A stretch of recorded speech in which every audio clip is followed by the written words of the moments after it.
The following podcast is a Scrum Inc. production.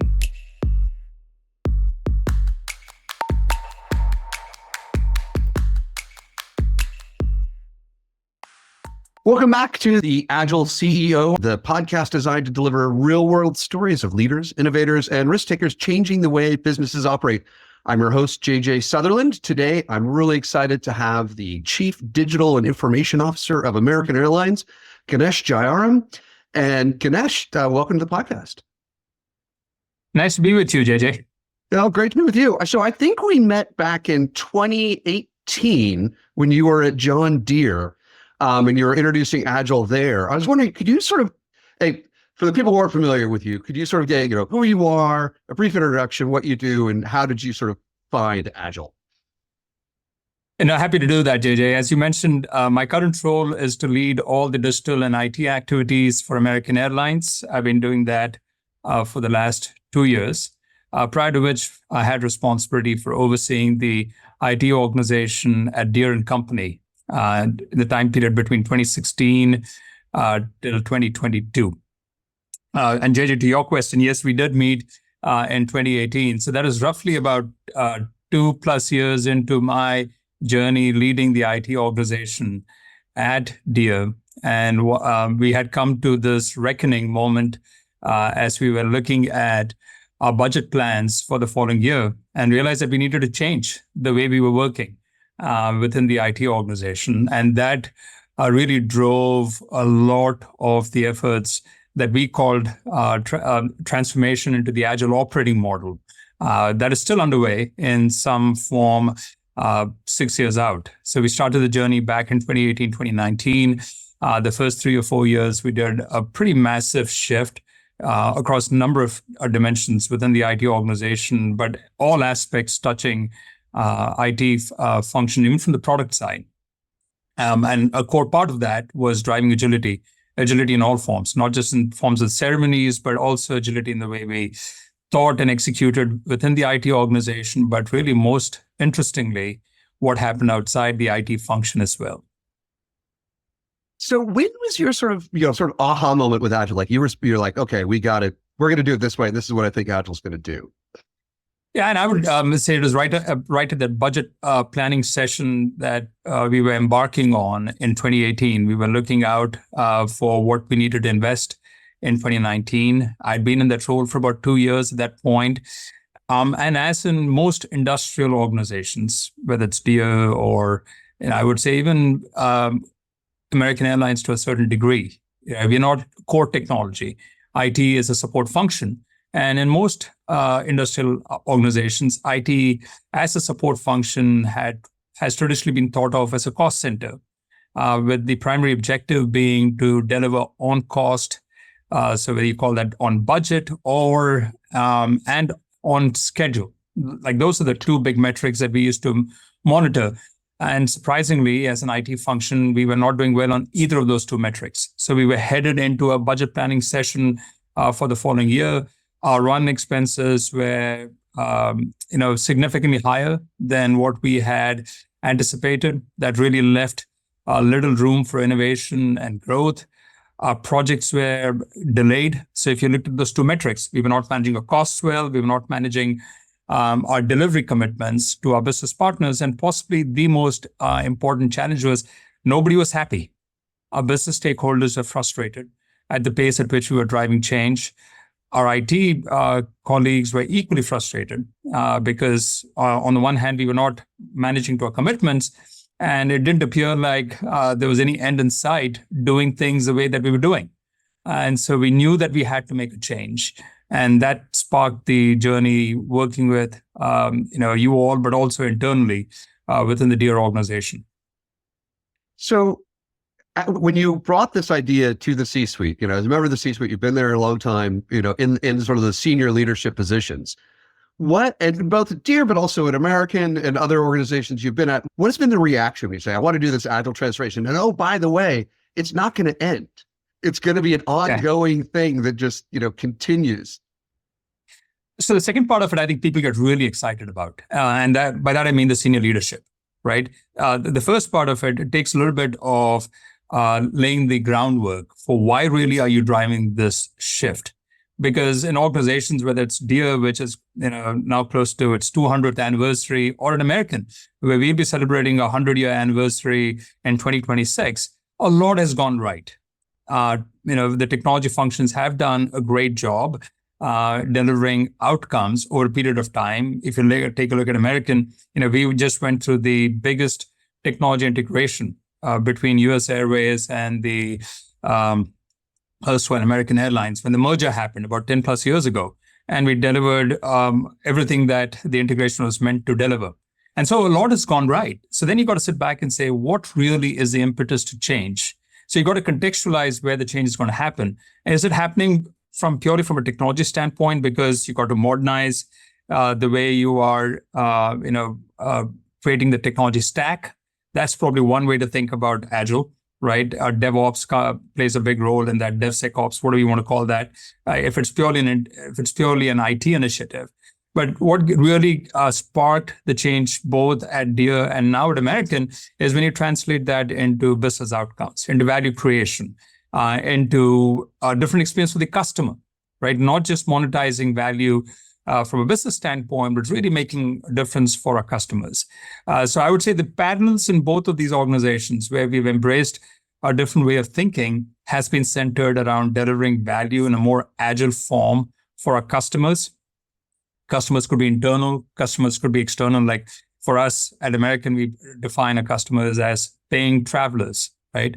And we really want to ensure that when you trust us with your travel needs, we are using technology as much as we can to ensure that your journey gets completed on time, your bags arrive on time, and then all aspects of the digital experience that you have with us, all the way from booking to any issues that need to be sorted after your travel, is enabled in a frictionless manner. So as you look through that lens, the customer journey end to end, taking stock of where the pain points are today, and is that nice to have fix, or is it a burning platform? And then contextualizing all of the transformation initiatives, specifically the Agile transformation, to say, here's the benefits that can accrue when you do it right. That really helps the C-suite, the board included, to get both supportive as well as really excited about the future. And then the point that you hit, JJ, that this journey never ends, right? The first time you talk about it to the IT colleagues, you're now talking about, hey, I already have a lot of changes coming my way, and you're telling me that this journey never ends. That isn't really motivating. So you got to really think about, okay, what is in it for the IT workforce, right? And we have to craft that narrative in both places, at Deere and at American. But from a business standpoint, from a CEO standpoint, from a board standpoint, they're like, yeah, this is great. This is continual learning, right? And you're always raising the bar. I couldn't have a difference of opinion with you on that. If you're going to continually raise the bar, our customers are going to be happier. What's not to like?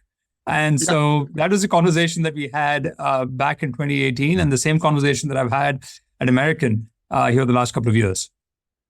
So I will tell you, and I'm not just doing this to be an ad for American Airlines, I have reached the executive platinum level at American Airlines. And I have to say, one of the things I enjoy from the IT perspective is the app.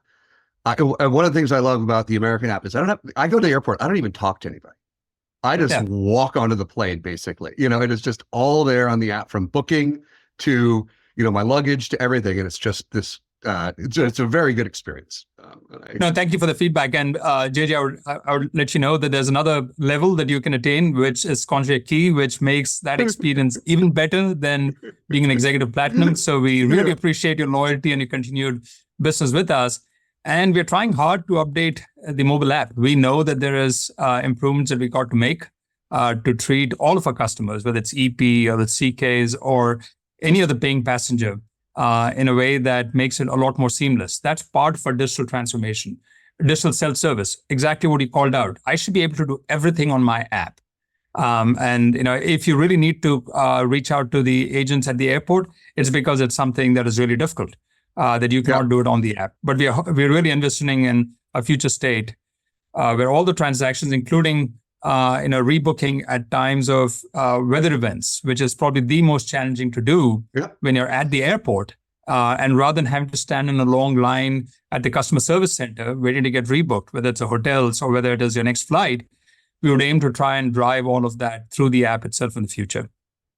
I have done that multiple times. So I really like, so one of the things that I actually talk about when I think about the experience at Deere is these three sort of measures that you came up with, which I found really interesting. I wonder if you could dig into why you picked them. One was you measured, time to understanding, like how long does it take to get market signal or whatever. Then once you know something, time to decision making. You know something that you're going to decide about, and then time to execution. And I was wondering, why you picked those and what those give you. Yeah, so the roots of that, JJ, and it's great that you mentioned those three pieces because it came to me as I was looking at a critical incident. We had applications go down from time to time, whether it's software, hardware, they go down time to time. And one of the biggest frustrations that you have is how quickly do you first sense that something is down, right? Leave alone talking about developing new apps. This is, you got something that's out in the marketplace. Take the case for mobile app that you just called out, right? We need to have signals that tell us that there's something slowing down in the way transactions are getting completed. In the past, we used to need to have somebody call in and report it, right? And the same thing was happening at Deere as well. So how do you know that what you're putting out, the digital product, is up and running and doing exactly what it is meant to do? So having telemetry in place is really, really important as opposed to having manual interventions. The second piece is as soon as you know something is slowing down, or if it is a hard down, how quickly can you reach a decision on what the root cause is? And it gets complicated when you have an ecosystem that includes your employees and suppliers. And going back 6 years at Deere, one of our biggest concerns and frustrations was a lot of our core work was being done by a third party.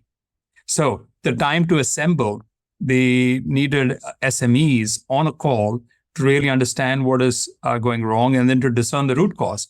And then thirdly, once you figured out what the root cause is, how quickly can you fix it and get the systems back up and running? Because recovery ultimately, you can then go through and really dissect the root cause, figure out the 5 whys as to why it did happen and how do you resolve it. There's all like lean management principles that you can execute in the future. But the most important thing is getting the system back up and running so the customer experience, is at least the impact is minimized, right? So we started with something as rudimentary as system health, reducing downtime. And we realized that there's a whole bunch of changes that needed to be made, even in the way we were supporting our digital products that were out in the marketplace. That then led to the same application or the application of the same principles, I would say, to how do you go out and develop products right the first time itself. So that's where we came up with the threefold example that he just called out, and it's really stood the test of time because resiliency is core to every application, right? Once you're talking about 4 or 5 nines of resiliency in your core applications, you've earned the trust and earned the right to really go out and start to innovate. So to us, it was almost as important to focus on the basic blocking and tackling using the threefold premise, and then using that to also embark on this journey on how you would develop applications and the whole stack differently in the future.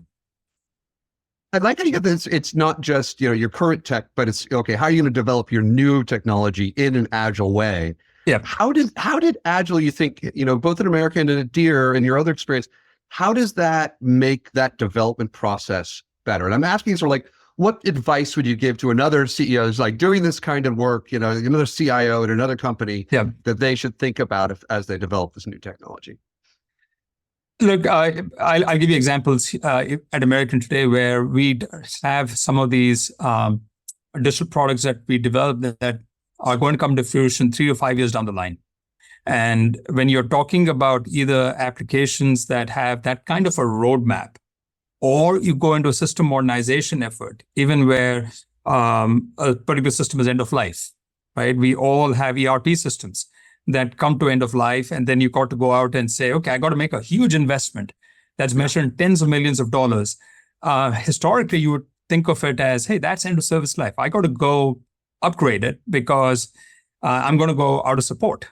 One of the things that we did both at Deere and we're doing at American is, yeah, it is end of service life, but you're not going to go out and implement the whole system end to end and just call it as, there's no value that comes on the other side of the equation. Because if you're going to go with a large waterfall type approach, that's what you're going to end up with. You're going to pray and hope that everything lands right.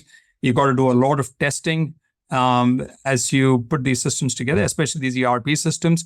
And so as we went through even system modernization efforts, we applied the same principles of Agile development to system modernization.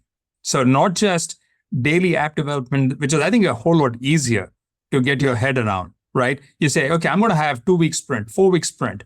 My customer is in the center of all this. I'm going to make sure that the customer is part of this development and they can give me feedback. Very easy to get people excited, including our teams. That's how we sold this to our teams internally. We said, look, there have been so many handoffs in the past. And at Deere, this was especially egregious, where we had multiple layers of handoffs between the development team within the organization to our suppliers as we tried to develop these products. The customer was lost in all this. And we were trying to prognosticate what is going to happen 3 years down the line. So the app development, traditional app development, is a little bit easier, I think, to sell Agile. It's even more interesting and even more value accreting when you take these large system modernization and you say, rather than just thinking about it as a monolith that needs to be driven, in a 3 or 5 year waterfall approach, I'm going to take small chunks and I'm going to start showing value. And when I get that value, then I get more confidence. And this is both interesting for the vendor, because you spin this up and say, look, I don't really care that you're telling me I'll be out of support. I want you to tell me which of these modules I'm going to implement in which sequence that can show me value. And if I can get that, then I'm willing to sign up for the next layer of implementation. I'm really not going to sign up for a multi-year, tens of millions of dollars of system modernization without that level of thinking. So we took that core principle of Agile in everything that we did, right? So that's how I would think about some of the biggest bugbears as CIOs that we face are these large system modernization. Like, we have legacy systems in American that run like 40 or 50 years, right? And they are phenomenal. They're state of the art when we put them in. They're the reasons why our operations run on time. They hardly go down. The system has been around forever. It is great. Yeah, and so same thing for a flight operating system, right? So these things have really stood the test of time. What we're now trying to figure out is, how do you start to modernize at the edge?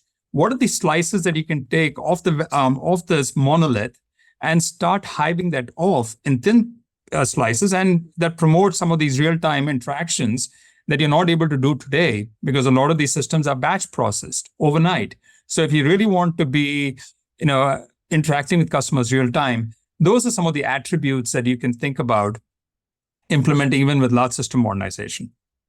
Yeah, it's interesting. We worked with Schlumberger on their ERP implementation. They spent a lot more than tens of millions of dollars on it. But two of our large customers right now are governments who are doing this, in various parts of the world. And that's exactly what we've been advising them to do, is like, take what's the smallest slice so you can test whether your assumptions are right, because you might be wrong. JJ, the other thing that dawned on me, at least through these experiences, is we spend a lot of time trying to perfect the assumptions for something that is unknowable 3 to 5 years out. And you put a lot of rigor in estimating those deliverables.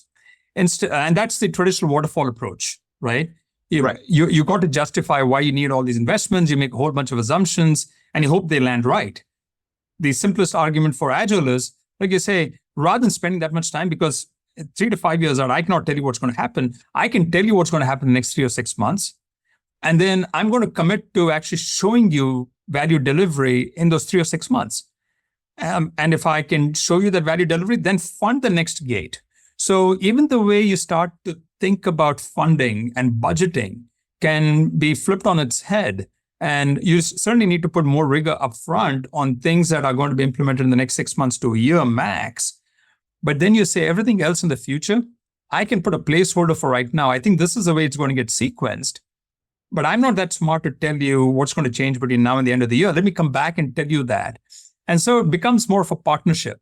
And that is the other piece that is really important. If this becomes an IT journey in isolation, the odds of it being successful are fairly low. Because we used to hear from a number of consultants, they said, transformation, and this is in the common literature, 80 to 85% of these transformations, big transformations, fail.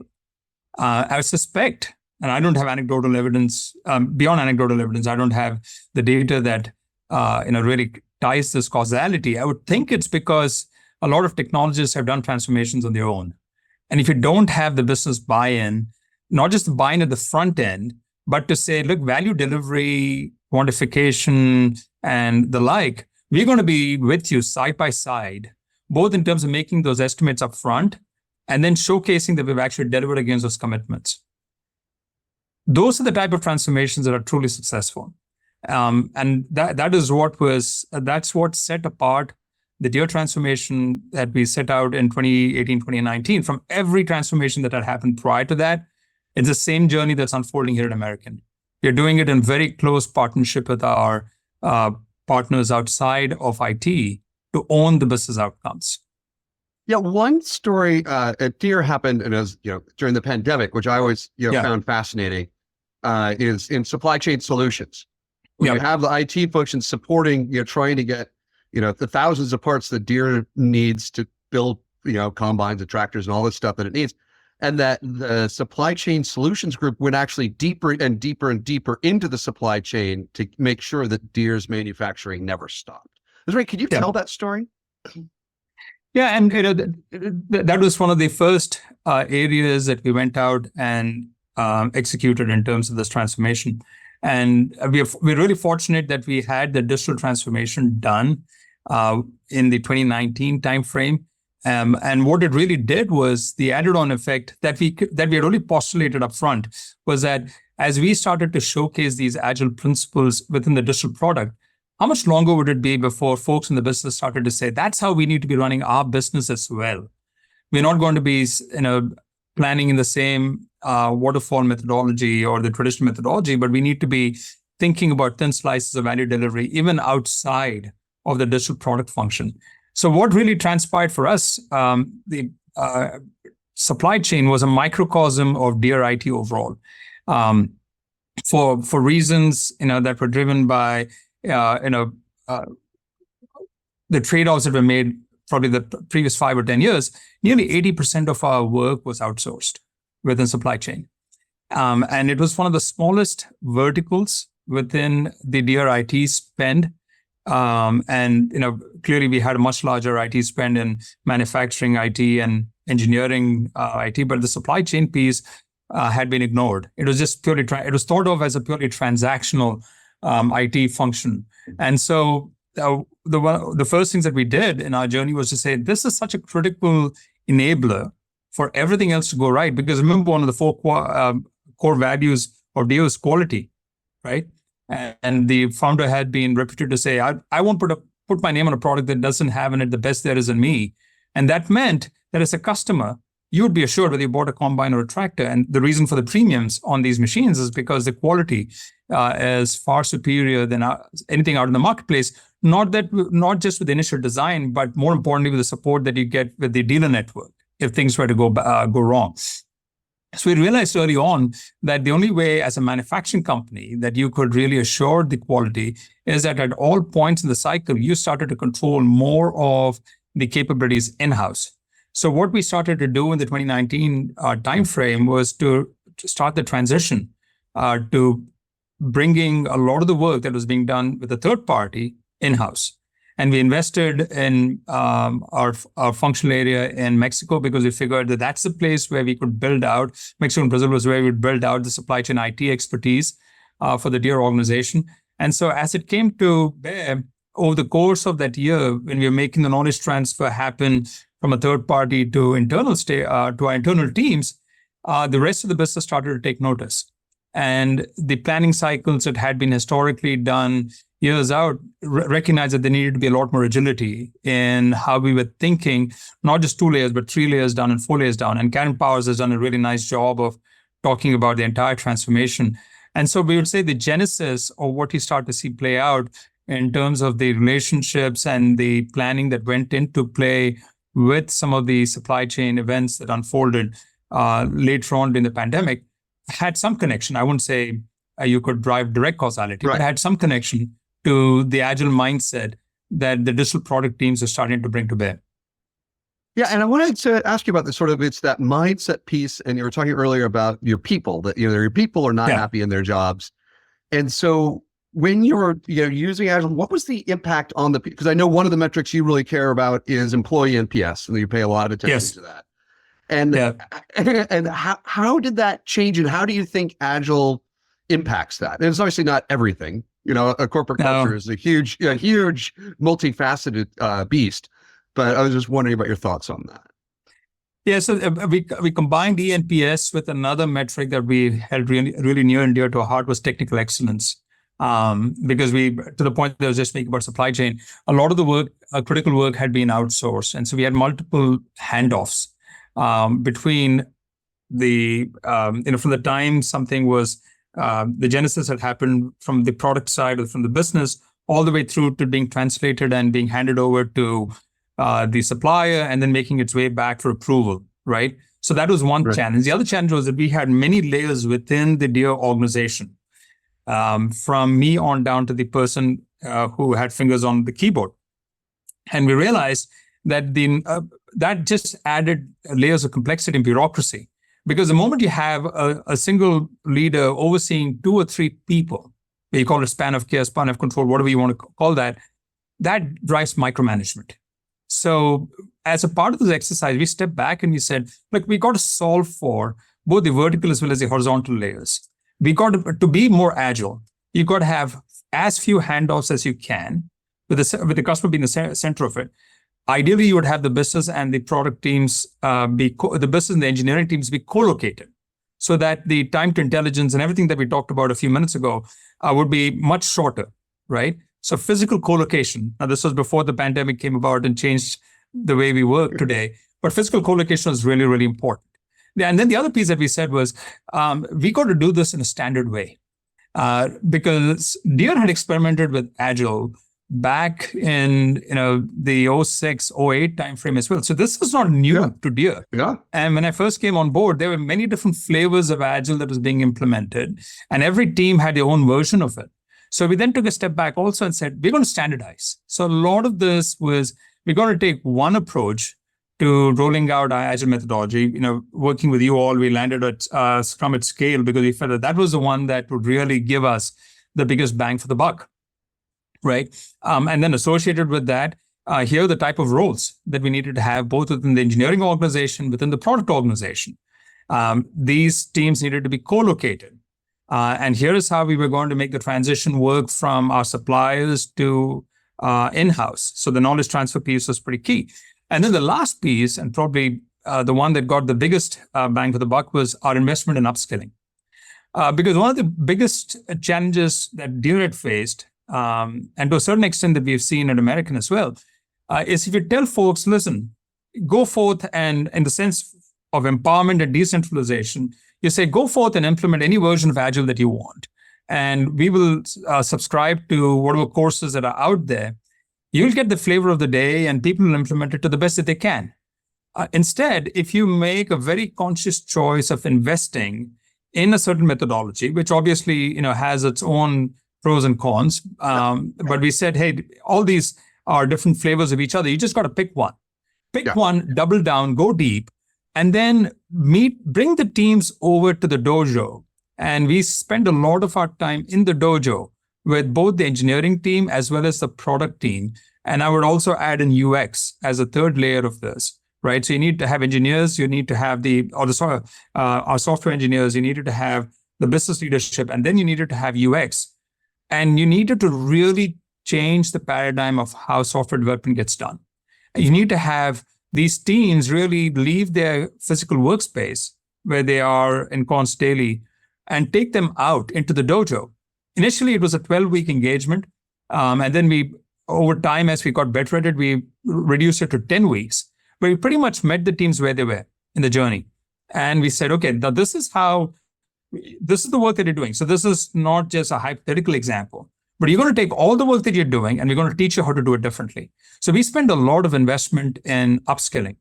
And when we did that, and then over time, the whole continual learning piece of it was we said, okay, when you're done with this 10-week engagement, you'll now have a very different way of working. And then we'll meet you again at a different point in time where your needs would have changed and there might be other things that you want to get tweaked. So that's a whole piece of continual learning, which means that the dojo, at Deere, we called it the foundry. At American, we call it the hangar, but the principle is the same. It's a physical workspace. You're bringing the teams in, you're teaching them how to do things differently. You track metrics or performance, right? In our case, it was software development. How many releases were we making? What happened to downtime? What happened to security? We tracked all of that baseline coming in, and then 10 weeks, 12 weeks out, how well they did. And then on a continual basis, how much improvements did you have as you went back into the ecosystem? Now working with other teams that were also operating the same way. So what is interesting, back to your question of ENPS, you'll see we saw a huge ENPS dip early on. Either it was because teams that were doing Agile one way were told, hey, look, that is great, but we're actually going to teach you something that is more standardized and different. Or if you didn't do Agile at all, this is completely new. So some folks were excited by it. People were in new roles, right? You were a project manager or a business analyst in your previous life. Now you're a Scrum lead or an Agile coach. Okay, so now you need to know how you're going to work differently. If you're a product owner or product manager, these are your expectations, and how is that different from an engineering lead? So we had to really meet each individual where they were in the journey. And early on, you would have the yes buts. Let me tell you why I'm different. And so we started to really, through that engagement in the foundry, tell them there is a yes and. Yes, we know you're different, but here's how you are going to be more standardized. And as you do this, our ENPS scores went through the roof. This was the most pleasant part of the transformation, the one that I'm proudest of. And I'm sure it's actually gone on even better after I've left. We had initially put out a benchmark that said, we should be seeing a 20-point improvement in ENPS. We blew through it, JJ. When I left, the ENPS scores were north of 70. It takes a lot. ENPS of 50 and above is supposed to be excellent. So ENPS north of 70, that means that people now love what they're doing. And the most interesting part was you go and ask these folks after they went through the foundry, you'd say, would you ever go back to the way you're working? They'd say, hell no. And their biggest concern was, how am I going to go back into the world where everybody else is doing things the old way? How am I going to fit in that ecosystem?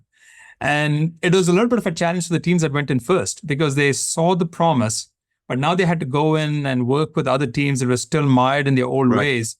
So till the whole transformation happened over the course of those 3 years, we started to see some lifts early on with each team, but then to sit back and look at the entire organization, have an ENPS of 75, and that to me is the biggest accomplishment that came out of that Agile transformation at Deere.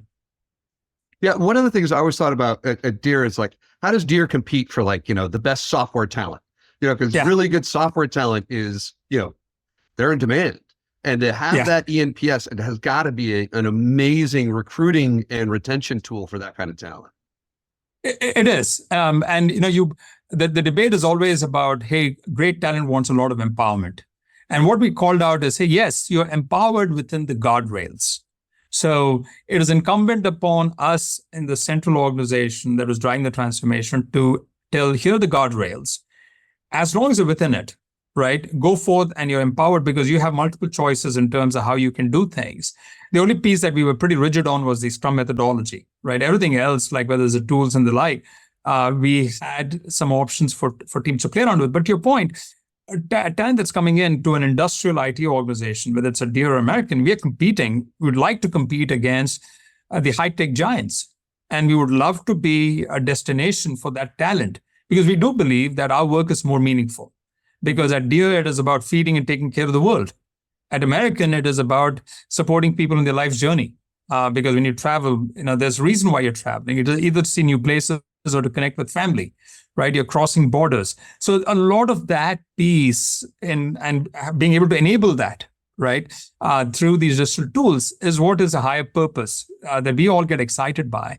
And so to be able to combine that higher purpose with state-of-the-art tools and practices is something that new talent would always find inspiring. And to your point, yes, that we could see that reflect in our success rate at Deere. Now we are in the early stages of that transformation here at American, and we hold that same promise that as we continue to implement our version of the Agile operating model here at American, the results would be the same.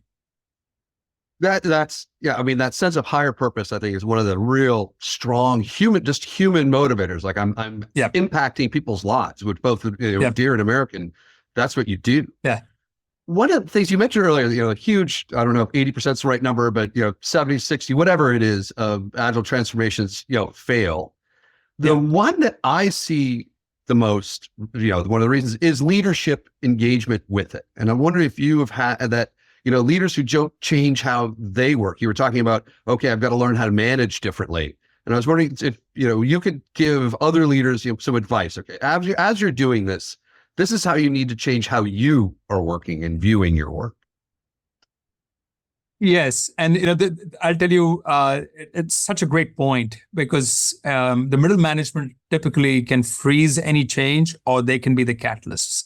It's the senior management always gets it. Like what we talked about, the CEO, the C-suite, the board gets super excited about it, because you're showing them metrics that promise a very different outcome. The engineers get it.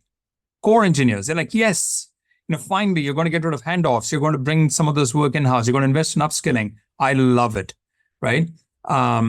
It's a middle layer. And the reason the middle layer is so important is because they've been used to working a certain way. They've grown up in this system where they've been taught that here's how career progression happens. And in order to progress like this, you got to manage people, right? And even if it's a span of control of 2 or 3, that is the mindset that we were dealing with at Deere. And now we had to say, look, it's going to be a flatter organization. So it's going to be less bureaucracy. That's going to drive speed, which engineers love. So you're not going to have a whole lot of bureaucracy. But then the middle management has to be, okay, so what is in it for me? And that's where the yes buts used to come about. Now, the complexity with this is, and you got to, it's always down to that single individual. What is in it for me? Either it comes in from the context of job security. If I were to do this, what happens next? If I'm going to transform the way I'm working, and as a result of this particular set of functional capabilities and the like are going to be outsourced. Because it's not that 100% of things that we did within Deere was insourcing work that was sitting with the supplier.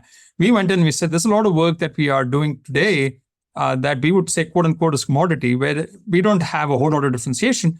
We should use a third party. So what is the future for someone who is driving the transformation out, doing right by the company? What is in it for me? So you have to then put some support mechanisms in place that says, look, we'll take care of you. Do what is right for the company, and we'll take care of you. And you got to be able to demonstrate that. You got to be able to take some risks on people that may not have the exact right skill sets because they're transitioning some work out, but you're going to reposition them in a product group that embrace that what you're looking for is that mindset, right? This person has a change mindset. They've been able to create and rally the organization and inspire that product group to transition the work out. I'm going to place them somewhere differently in order to support them. So that's really important. The other piece that I would say we need to do to really drive the transformation to be successful is people need to own the narrative. I'm a big proponent of, I have a narrative that I put out to the board. That's my role.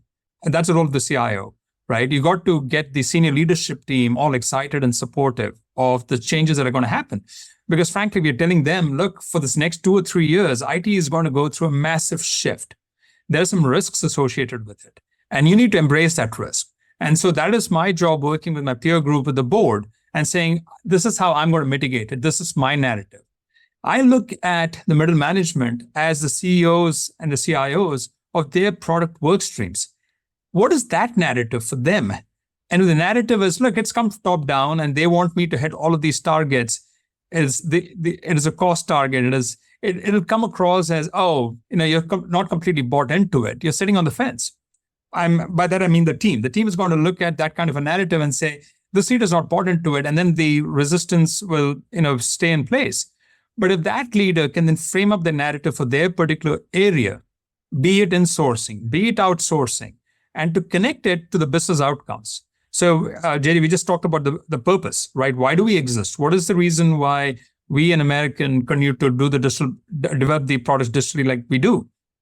So framing the company narrative to then the IT vision, which we spend a lot of time and energy developing. How does the IT vision and mission, which is what we do on a daily basis, connect to the company purpose and strategy?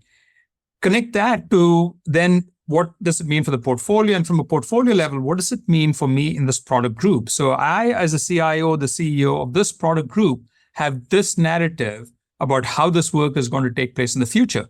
And so a lot of time has to be spent hand-holding in some cases, folks that are sitting on the fence and saying, how are you coming along on that narrative? So just not hitting the target, because you can hit the target by brute force and say, okay, I'm just going to move some of these boxes around. Here's what the top management is telling me. And it is true that in all organizations, you're going to have a mix of people. There are folks that are already leaning in. You don't need to encourage them. They're like saying, let me go. You're not going fast enough, right? So you just got to get out of the way of those folks. You got to put some guardrails in place, get out of the way, because they're going to go forward and prosper. There's a big majority that is probably sitting on the fence that is saying, do I really need to jump in? Can I argue why I don't need to do it? That's where you got to spend a lot of your time. And then there's a bunch of people that are never going to do it. And you got to be bold enough to transition those folks out, because they'll be successful elsewhere. They're not going to, this mission or vision doesn't resonate with them. So you then, figure out as you go along who those people are. But a lot of those people are sitting in the middle saying, what is in it for me? And if you show me that and help me frame that narrative, I'm going to be part of this transformation. That's where you got to be investing a lot of your time and energy. Yeah, I often say, no one really gets to claws their way to middle management to crush dreams. That's their like their life goal. Like that is not the case. That's really well said. Yes. And also I often say, look, listen, these people have gotten to their layer. They've won, right? They're like senior middle management. They've spent 20 years of their career and they got the office and they got the bonuses. It's like, why change? Because they've won here. And the other way that folks used to play this back to us was, look, you told us that this was a path to success. So to your point, people don't wake up every morning saying, I want to be a failure at what I do, right? Yeah. Within the construct of what was defined as success in the organization, in the past it was project management. We were told, hey, look, to be you had to be a people leader. You didn't need to be, deep in a certain technical domain. All you had to do was to manage people. If it's 2 or 3 people, so be it. And that was your sign of success. Now, those very people are being told, look, not just your span of care is going to increase, but you also have to be known for technical excellence. The rules of the game have changed. So now, for somebody who's invested 20 years, like, why have the rules changed? Tell me what is in it for me. And then I can probably come on board and make you more successful. So that's where there's investment, whether it's in the foundry or whether it's in the upskilling, to say, this is how, when you do all of this, the company becomes successful. And oh, by the way, you become incredibly successful. One of the pieces that we haven't covered so far is, what is the value of a T-shaped engineer or a T-shaped leader, right? Because at Deere, at least at a certain point in time, we didn't have a whole lot of career mobility. People were deep-rooted in their domain. They knew the ins and outs. And even today, that is true when you have legacy systems that you're working with. You're very, very deep in a certain domain. What we said about agility, and one of the biggest value drivers with this construct is, if people can move around, right? Can you move product teams around to places that drive more value? And if things don't drive value, you should be able to shut that initiative down, even if it's halfway through the year. There's no sense in putting bad money after good. There's no value accretion. So one of the things that we recognize through this process of agile transformation is not just the upfront business funding process, but even how you reallocate funding through the year needs to change. That means you need to have engineers that are mobile. And for that mobility, you need T-shaped engineers, right? You're deep in a certain domain, but you also have a set of skills that are in other domains that make you that much more I wouldn't say fungible, but you could move around, and we won't have the productivity loss. So we started to play that out as, hey, that's a big career mobility, upside that comes about for you individually if you invest in some of these programs we're putting out there. And as you do that, there's a huge win for the company as well, because no longer do you have to go and get a third party that's uniquely qualified in a certain area, because now you have resources that you've trained in-house that can be ported across different domains. Yeah, and as you do that, go ahead.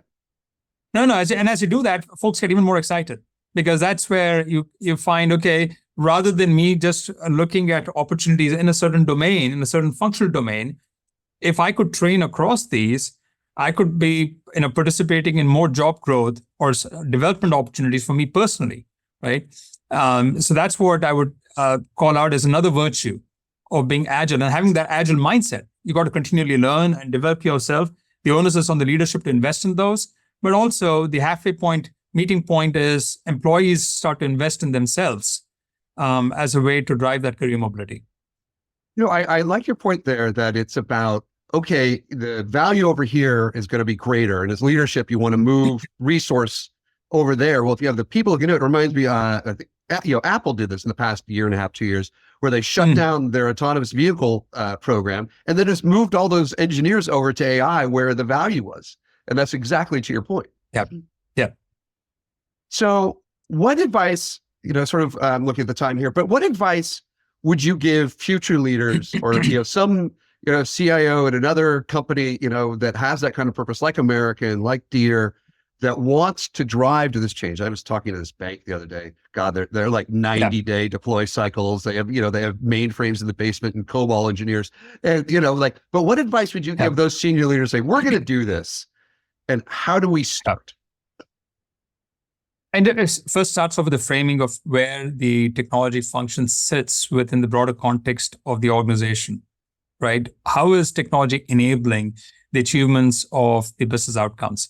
One of the reasons I came to American is because I was inspired by the greater purpose and the technology first mindset that the leadership team was investing in, because it's not humanly feasible to keep adding bodies at a problem. You can't even solve it, right? A lot of the changes that happen with weather and the like, you need to have algorithms that are trained to taking in and machine learning that really learns from patterns in the past to drive different outcomes in the future. And so an organization that's committed to investing in technology like American is a great place to come out and drive this kind of transformation. And so if you have that as a tailwind, where it's recognized that the functional areas are adopting a tech-first mindset, then your job is simpler. Your job then becomes one of working closely with the business partners. And I would say that's core in all of these cases, to make it our problem and to say, what kind of business outcomes can we now jointly go deliver against that historically we couldn't? Because we're the beneficiaries of this great funding and we're going to have this tech first mindset, how do we do it? And then the case for Agile becomes a lot simpler once you have cataloged the baseline, right? Because when we think about the risks that you got to take going forward, one of the things that you always had to frame up is, are you really satisfied with the way things stand today? Because if you're satisfied, then the reason for change is really different, right? It's very difficult to go drive a major transformation. If you're really satisfied with a 90-day development cycle, that might be great. But if you're really not satisfied, then you got to say, okay, things have to change. And if things have to change, then there comes a modicum of risk that you should be willing to take with it. And the role of the senior leadership becomes, how do I manage that risk? So there, if you have the partnership with the business leaders outside of technology, you can jointly manage a common set of metrics, a common set of backlog. All of that becomes easier. So I think it's a little bit of where does IT stand in the context of the business deliverables. And I suspect that in most cases, IT organizations, just like in American, IT functions have transformed from being a cost center to becoming a value enabler or a value driver, right? You're the forefront of value creation. And if that's the case, that's a fantastic place to be at. Then you come back and you say, is there a competitive lens that I bring to this equation that really frames up the urgency to act? Because even if you align and say, I got to make this transformation, the question is, do I need to do it now? Right? Because as humans, we are trained to resist change. You're trained to, things are really working well within, if I'm a senior leader, right? And I really don't need to change. I'm happy with it. But most folks would say, give me the reason why I got to change. So is there a competitive lens that frames up the industry dynamics in a way that says you have to? Because if you didn't, then the risk is you're going to be left behind. Others are doing it in a much faster time frame than you are. Customer needs are changing. All of that was the reason why we set out on the journey that we did at Deere. Similarly, what we're doing at American, right? We know that our customer needs are changing. Folks like you, travelers like you, are expecting the same set of experiences with our mobile app like you get with all other apps in the marketplace today. So we need to not just benchmark what are other airline apps doing. We need to be the best of the breed in terms of our retailing experience. So once you frame up that narrative, what are the platforms? It could be a burning platform, threat of survival, or it is, hey, I got to modernize it because I can get some value accretion, revenue monetization. You really have to think about what business outcomes you're going to try and drive, get the partnership in place. And then most importantly, I would say, as you frame up a 3 to 5 year journey, nobody's going to have an appetite to sign up front for something that's radical, unless you can say there are going to be some proof points along the way. And the proof points could be pilots that test this out and say, hey, this is a great idea in principle. Here's how I contextualized it for the industry and the company that I'm in, the culture that I'm in. And I can proof point to you that I can drive that change. And then you put measures in place along the way that gives confidence that, hey, with every implementation, like the one that we talked about, we did it in waves. We're doing it in waves here at American, right? So we're going to go through quarterly increments. And every quarter, we're going to go back and say, did we deliver what we expected to deliver? If not, what were the reasons? Again, working close to the business, what can we learn? And always a continual learning mindset. What can I do differently going forward? So as long as you have that mechanisms in place to check on your progress and report out, the senior leadership or your peer group is going to get a whole lot more comfortable because you're taking it one slice at a time. Whether you take your thin slices of agile development, and you're talking about 2 week or 4 week sprints, or you say this type of transformation is going to be done in a quarterly sprint. And I'm going to come back and I'm going to do a retro. I'll learn and then I'll improve. That is what is going to make this journey a lot more successful than if you were to just set out on a 3 to 5 year mission to go drive a significant transformation. That's what has worked out for us here so far. And at least that's a template that I feel is successful across the board. So thank you. I think that your focus on outcomes, business, this is what I've been talking to a lot of senior leaders on this podcast, and every single one says outcomes, outcomes, outcomes. Yeah. That's what matters. Yeah. Process. I think that's a great way to think about it. Just not outputs. And this was a big learning for us as well. If you think about some of the agile metrics, you have the risk of just looking at outputs as opposed to outcomes. So business outcomes that is auditable, that both the business leader, finance, and IT would step back and say, yes, we delivered it. That drives confidence, and that starts a virtuous cycle. Ganesh, thank you so much. Ganesh Jayaram is the Chief Digital and Information Officer at American Airlines. And I really do want to come out to Dallas to check out your hangar sometime soon. Thanks, Ganesh. JJ, you're welcome to do that anytime. And thank you for giving us the opportunity. The Agile CEO is brought to you by Scrum Inc. In today's fast-paced world, adaptability is key. Our expert consulting services tailor transformations that drive measurable success, creating resilient, high-performing organizations. Whether you're leading a team, managing an organization, or guiding enterprise-level change, we're here to support your journey. Transform with confidence and achieve the outcomes that matter. Learn more at scruminc.com.